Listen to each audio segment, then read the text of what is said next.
आज हम लोग करेंगे distinguish test for ethyl amine and di ethyl amine. Students, ये आपका मोस्ट इम्पॉर्टेंट क्वेश्चन है बोर्ड पॉइंट ऑफ व्यू से। आप 10 इयर्स भी उठाकर देख सकते हैं कि ये क्वेश्चन रिपीटेडली हमारे सीबीएसई के अंदर आता है। तो मैं आपको इसके टेस्ट बताने वाली हूँ कि आप उनमें से कोई भी आप अकॉर्डिंग टू द मार्क्स लिख कर आ सकते हैं, जिससे आपको पता चल जाए कि प्राइमरी अमीन और सेकेंडरी अमीन्स को हम कैसे डिस्टिंग्विश कर सकते हैं। ओके, तो let's start the question. First of all आपको पता होना चाहिए इसके अंदर से ethyl amine whether it is a primary amine और सेकेंडरी अमीन, और जो हमारा डाइथाइल अमीन है वो भी प्राइमरी है या फिर सेकेंडरी है। आपको सबसे पहले ये पता होना चाहिए। देखिए इसका फॉर्मूला क्या बनेगा इथाइल अमीन का, CH3CH2, this is your ethyl amine NH2।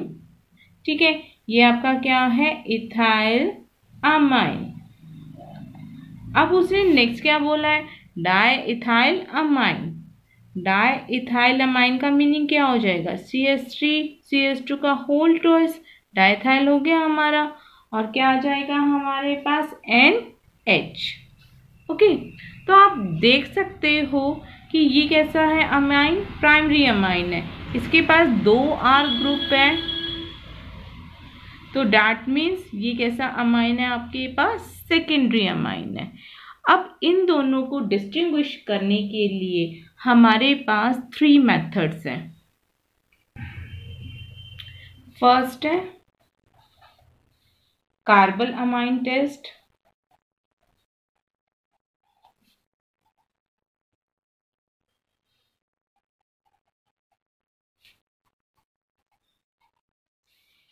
Second है आपके पास Hinsberg reagent,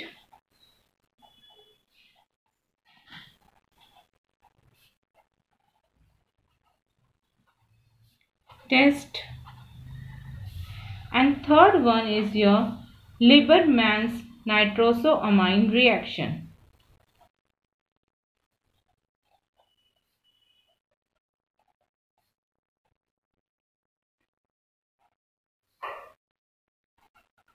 नाइट्रोसोअमाइन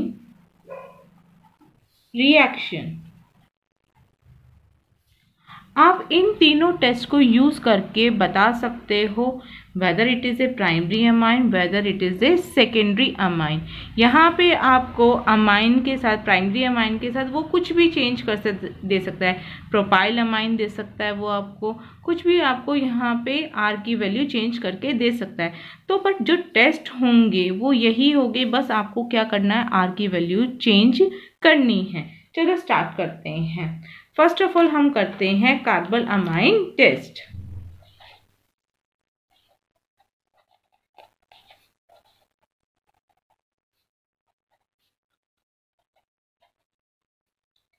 carpal amine test में क्या होता है, हम क्लोरोफॉर्म को KOH के साथ रिएक्ट करते हैं in the presence of alcohol, या हम कह सकते हैं अल्कोहलिक KOH हम लेते हैं।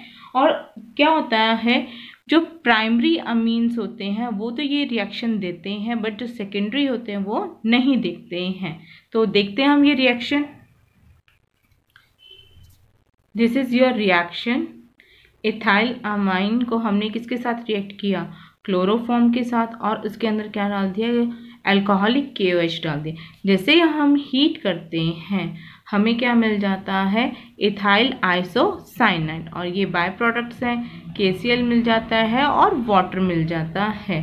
तो मीन्स जो हमारा इथाइल अमाइन है वो इसके साथ रिएक्ट करके एक आइसोसाइनाइड बना रहा है, जिसकी बहुत ऑफेंसिव स्मेल होती है, मीन्स बहुत तीखी स्मेल होती है, जिसे आप बता सकते हैं कि हाँ भाई ये रिएक्शन हो रही है।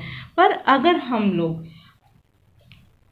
डाइथाइल अमीन को लेते हैं, डाइथाइल अमीन को अगर हम लोग लेते हैं CH3CH2 NH2 and this is your whole twice. अगर मैं इसको रिएक्ट करवाती हूँ सेम क्लोरोफॉर्म के साथ in the presence of alcoholic KOH के साथ, ओके, और मैंने इसको यहाँ पर हीट कर दिया, तो मुझे यहाँ पर कोई भी रिएक्शन नहीं मिलती है। देयर इज नो रिएक्शन, यहाँ पे कुछ चेंज नहीं होता, कोई स्मेल नहीं आती, कुछ भी एज इट इज़ हमारा डाइएथाइल अमीन हमें एज इट इज़ ही शो होता है।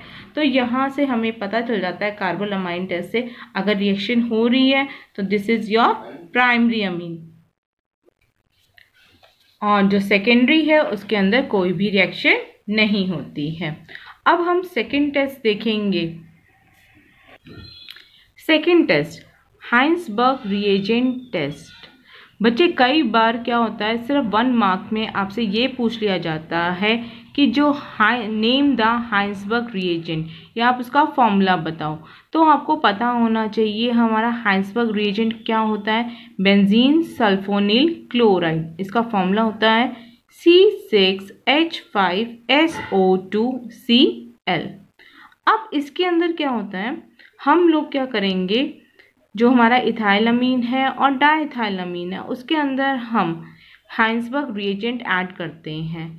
तो जो प्रोडक्ट होता है अगर वो हमारा KOH में सॉल्यूबल है तो प्राइमरी अमीन है, अगर वो सॉल्यूबल नहीं है तो वो सेकेंडरी अमीन है। तो चलिए इसकी रिएक्शन देखते हैं। देखिए हमने क्या लिया, हाइंसबर्ग रिएजेंट ले लिया, क्या था, बेंजीन सल्फोनिल क्लोराइड। इसके अंदर हमने इथाइल अमाइन डाला, इथाइल अमाइन डालते ही इसने इसके साथ रिएक्ट किया और क्या बना लिया, एन इथाइल बेंजीन सल्फोअमाइड। ओके, और HCl हमारा बाय प्रोडक्ट मिलता है। जैसे ही हम इसको KOH में डालते हैं तो ये सॉल्यूबल हो जाता है। ओके, इन द कंट्रास्ट अगर हम लोग इसकी जगह हमारा क्या ले रहे हैं, डाइएथाइल अमाइन हम लेते हैं तो रिएक्शन तो वहाँ पर भी हो रही है। क्या बन रहा है हमारा, एन डाइएथाइल बेंजीन सल्फोअमाइड। पर जब हम इसको KOH के अंदर डालते हैं, पोटेशियम हाइड्रोक्साइड के अंदर इसको डालते हैं तो ये एज इट इज़ रहता है, इसके अंदर कोई चेंज नहीं आता है। मीन्स ये वाटर में सॉल्यूबल नहीं होता है। क्यों, वाटर तो है, एक्वस का मतलब क्या है, ये KOH की प्रेजेंस में हमने वाटर इसके साथ लिया हुआ है, तो हमें यहाँ पर ये एज इट इज़ प्रोडक्ट मिलता है, यहाँ पे वो सॉल्यूबल नहीं होता है।